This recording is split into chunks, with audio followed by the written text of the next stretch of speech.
आप सभी छात्रों का स्वागत है। तो छात्रों, आज की इस वीडियो में हम कक्षा 10वीं जो आपका विषय सामाजिक विज्ञान है उसके प्री बोर्ड परीक्षा 2022 के पेपर का फुल सॉल्यूशन देखने वाले हैं, जिससे छात्रों आप बड़े ही आराम से 80 में से 80 नंबर लेके आओगे। तो जल्दी से जल्दी इस वीडियो को लाइक करो, शेयर करो, चैनल को सब्सक्राइब करो। अभी हम करते हैं आपके पेपर का फुल सॉल्यूशन स्टार्ट। ओके, तो छात्रों देखो, सबसे पहले आपके जो ऑब्जेक्टिव टाइप क्वेश्चन थे, है ना, प्रश्न क्रमांक 1 था आपका सही विकल्प है, तो इसमें आपको पहले क्वेश्चन में राइट आंसर टिक करना है, पुनः पूर्ति योग्य।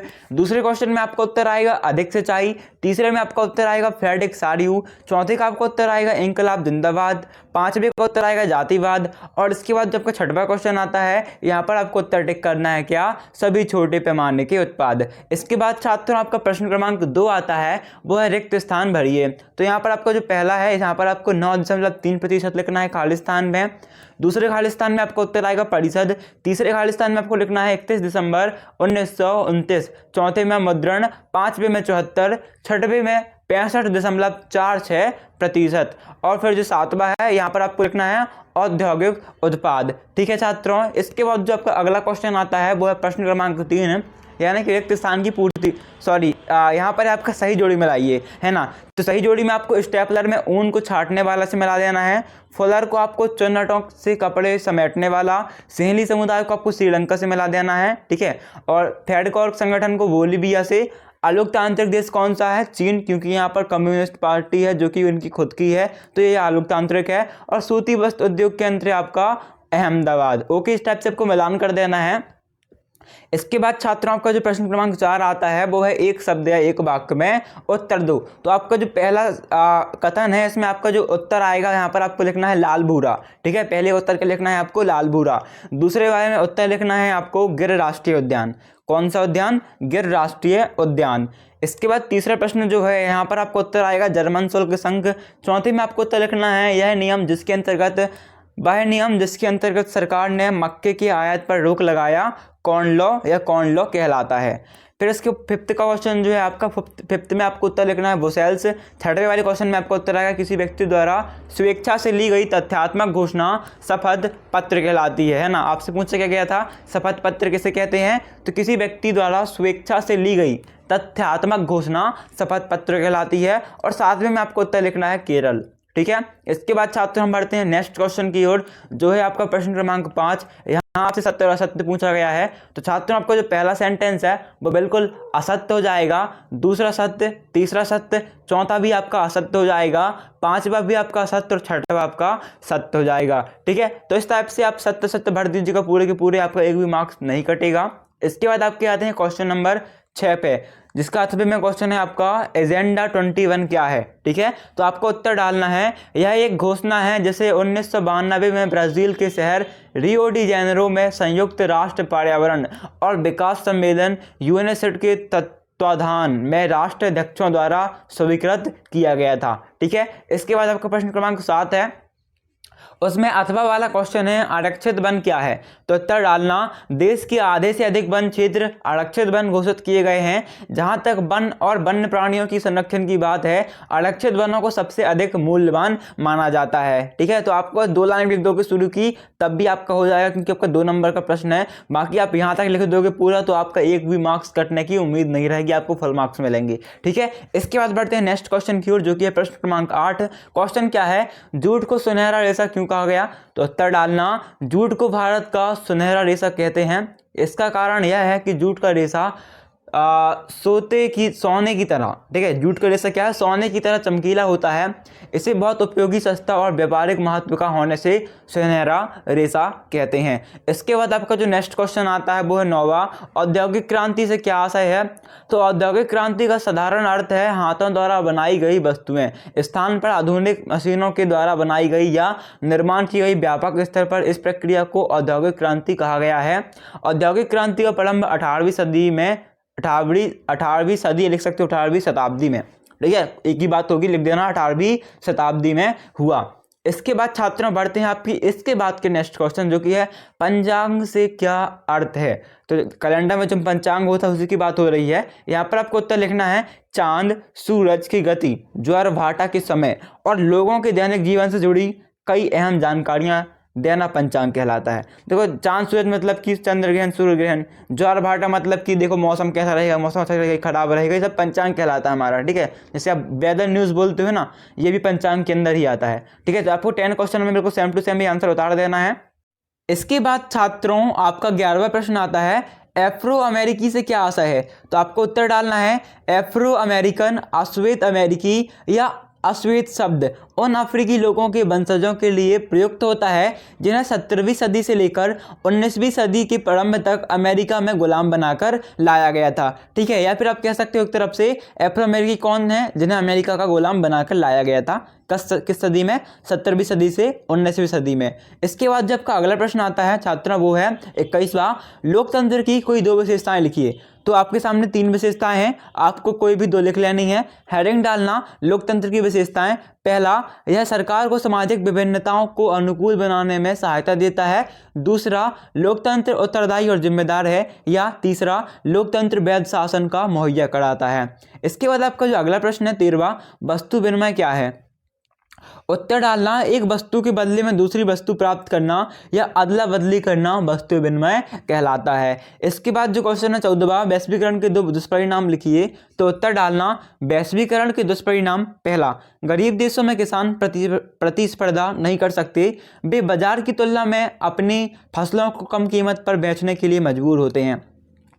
इसके बाद आपका जो दूसरा पॉइंट आएगा वो उसमें आपको लिखना है विदेशी गरीब श्रमिकों का शोषण, मजबूत औद्योगिक शक्तियों द्वारा गरीब देशों की सुरक्षा में गिरावट के परिणाम स्वरूप इन देशों में सस्ते श्रम के रूप में लोगों का शोषण होता है। इसके बाद उपभोक्ता जागरूकता से क्या अभिप्राय है। तो उपभोक्ता अपनी सीमित आय से अधिकतम संतुष्टि प्राप्त कर सके और बाजार में व्याप्त बुराइयों से अपने आप को शोषण से बचा सके।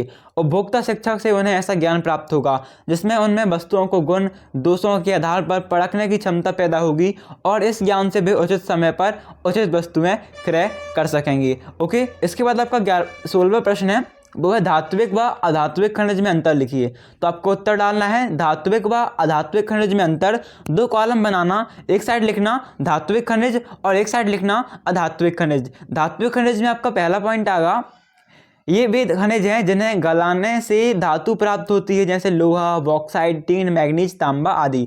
और अधात्विक खनिज में आपको लिखना है अधात्विक खनिजों से धातु प्राप्त नहीं किया जा सकता है, जैसे चूना, पत्थर, डोलोमाइट, फॉस्फोरेट, जिप्सम आदि। इसके बाद आपको धात्विक खनिज में दूसरा पॉइंट लिखना है, ये सख्त और चमकीले होते हैं। और अधात्विक खनिज में आपका दूसरा पॉइंट आएगा, ये परतदार चट्टानों में मिलते हैं, चोट मारने पर ये टूटते नहीं। और अधात्विक खनिज चोट मारने पर टूट जाते हैं, अर्थात कैसे होते हैं, भंगुर टाइप होते हैं। आपको लिखना है इसके बाद जो अगला क्वेश्चन 17वां, राष्ट्रीय अर्थव्यवस्था में उद्योगों के योगदान लिखिए। उत्तर, राष्ट्रीय अर्थव्यवस्था में उद्योगों के योगदान डैश करना। इसके बाद आपको पहला पॉइंट लिखना है क्या, विनिर्माण उद्योग न केवल कृषि के आधुनिकीकरण में सहायक हैं वरन तृतीयक सेवाओं में रोजगार उपलब्ध कराकर कृषि पर हमारी निर्भरता को कम करते हैं। दूसरा पॉइंट लिखना, उद्योगों के विकास से उत्पादन में वृद्धि होती है, जिससे प्रति व्यक्ति आय में वृद्धि होती है तथा जीवन उन्नत होता है। तीसरा पॉइंट डालना, रोजगार के साधनों में वृद्धि होती है, साथ ही मानव संसाधन भी पुष्ट होते हैं। चौथा पॉइंट है, निर्मित वस्तुओं का निर्यात विदेशी व्यापार को बढ़ाता है, जिससे अपेक्षित विदेशी मुद्रा प्राप्त होती है। इसके बाद 18वां प्रश्न आता है, वो है सूरत बंदरगाह 18वीं शताब्दी के अंत तक हाशिए पर पहुंच गया था, स्पष्ट कीजिए। तो ये जो वाक्य है इसका क्या मतलब निकलता है, आपकी सामाजिक विज्ञान की बुक में इसका डिटेल में वर्णन किया गया है, जिसको आपको बताना है। तो आपको इसे पॉइंट वाइज लिखना है। उत्तर डालना आप सूरत बंदरगाह 18वीं शताब्दी के अंत तक हाशिए पर पहुंच गया था, ठीक है। फिर आपको लिखना डैश करके पहली पॉइंट, गुजरात के तट पर स्थित सूरत बंदरगाह के जरिए भारत खाड़ी और लाल सागर के बंदरगाहों से जुड़ा हुआ था। कोरोमंडल तट पर मछलीपट्टनम और बंगाल में हुगली के माध्यम से भी दक्षिण पूर्वी एशियाई बंदरगाहों के साथ खूब व्यापार चलता था, ठीक है। दूसरा पॉइंट लिखना, 1750 के दशक तक भारतीय सौदागरों के निरंतर वाला यह नेटवर्क टूटने लगा था। यूरोपीय कंपनियों की ताकत बढ़ती जा रही थी। पहले उन्होंने स्थानीय दरबारों से कई तरह की रियासतें हासिल की और उसके बाद उन्होंने व्यापार पर इजाफेदारी, ठीक है, क्या लिखना है आपको, इजाफेदारी अधिकार प्रदान कर लिए। इससे सूरत व हुगली दोनों पुराने बंदरगाह कमजोर पड़ गए। इन बंदरगाहों में होने वाली निर्यात नाटकीय कमी आई। फिर 6वां प्रश्न लिखना, पहले जिस कर्जे से व्यापार चलता था वह खत्म होने लगा। धीरे धीरे स्थानीय बैंकर दिवालिया हो गए। 17वीं सदी के आखिरी सालों में सूरत बंदरगाह से होने वाले व्यापार का कुल मूल्य रुपये 106 करोड़ था। बस 1740 में दशक तक यह गिरकर केवल कितना हो गया, रेट 30 लाख हो गया। तो इस कारण आपका जो सूरत था ये कहाँ पर आ गया था, हाशिए पे आ गया था। तो आपको ये 4 पॉइंट लिख लेना है। आपका टीचर बिल्कुल आपका 0.01 मार्क्स भी नहीं काट पाएगा, ठीक है। बिल्कुल प्रॉपर आंसर दे रहे हैं हम आपको। तो वीडियो को लाइक करना बिल्कुल मत भूलना छात्रों, अभी के भी वीडियो को लाइक कर देना। आपके जितने भी दोस्त हों टेलीग्राम, व्हाट्सअप, इंस्टाग्राम और जहाँ भी सोशल मीडिया पे, तो आप उन्हें इस वीडियो की लिंक जरूर शेयर करना। साथ ही चैनल को सब्सक्राइब कर लेना इस टाइप की और भी वीडियो पाने के लिए, ठीक है ना। अभी नेक्स्ट क्वेश्चन देख लेते हैं जल्दी से, जो कि आपका 19वां क्वेश्चन है।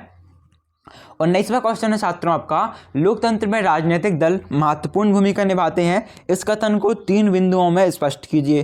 तो उत्तर डालना, लोकतंत्र में राजनीतिक दल निम्नलिखित भूमिका निभाते हैं। पहली भूमिका लिखना ही आपको जनमत तैयार करना, ये आपका हेडिंग होगा। डैश करके लिखना, राजनीतिक दल देश की समस्याओं को स्पष्ट रूप से जनता के सामने रखकर जनमत तैयार करते हैं। वे पत्र पत्रिकाओं तथा सभाओं में इन समस्याओं को सरल ढंग से सामने रखते हैं और फिर इस लोकमत की तथा जनता की कठिनाइयों को संसद में रखते हैं। दूसरा पॉइंट लिखना आपको मध्यस्थता, ठीक है। क्या लिखना है, मध्यस्थता। मध्यस्थता का मतलब क्या होता है, राजनीतिक दल जनता और सरकार के मध्यस्थता का कार्य करते हैं। सरकार की गतिविधियों और कार्यक्रमों को जनता के सामने तथा जनता की इच्छाओं को सरकार के सामने रखते हैं। इसके बाद आपका अगला क्वेश्चन आता है, वो है 20वां। भारत के सीमाकार मानचित्र में निम्नलिखित को दर्शाइए। सिंगरौली, तारापुर, कल्पकम और बेलाडेला। तो आपको नक्शा मिला होगा, यहाँ पर आपको बीचों बीच सिंगरौली दर्शा देना है, यहाँ पर तारापुर, यहाँ पर बेलाडीना और फिर जो सबसे नीचे आपको दर्शाना है कल्पकम, ठीक है। इसके बाद छात्रों आपको जो अगला क्वेश्चन आता है वो है मतलब कौन सा, 21वां प्रश्न, ओके। आपका यहाँ पर 21वां प्रश्न आता है, इस पॉइंट को इग्नोर करना, ये कहीं और का पॉइंट आ चुका है। आपको लिखना है अगला प्रश्न जो कि 21वां है, जलियांवाला हत्याकांड की घटना का सविस्तर वर्णन कीजिए, ठीक है। तो आप जानते ही होंगे जलियांवाला हत्याकांड है ना, तो इसके बारे में आपको लिखना है। तो गांधी जी तथा अन्य नेताओं के दिल्ली पंजाब प्रदेश पर प्रतिबंध लगाने से वहां की जनता में बड़ा आक्रोश व्याप्त था। वह आक्रोश उस समय अधिक बढ़ गया जब पंजाब के 2 लोकप्रिय नेता डॉक्टर सतपाल एवं डॉक्टर सैफुद्दीन किचलू को अमृतसर के डिप्टी कमिश्नर ने बिना किसी कारण गिरफ्तार कर लिया, जिसके विरोध में जनता ने जुलूस निकाला, जिस पर पुलिस ने गोली चला दी, जिसमें कई लोग मारे गए। जुलूस ने उग्र रूप धारण कर लिया, सरकारी इमारतों में आग लगा दी गई और इसके साथ ही 5 अंग्रेजों को जान से मार दिया। अमृतसर की स्थिति से बौखलाकर सरकार ने 10 अप्रैल 1919 को शहर का प्रशासन सेना अधिकारी ब्रिगेडियर जनरल डायर को सौंप दिया।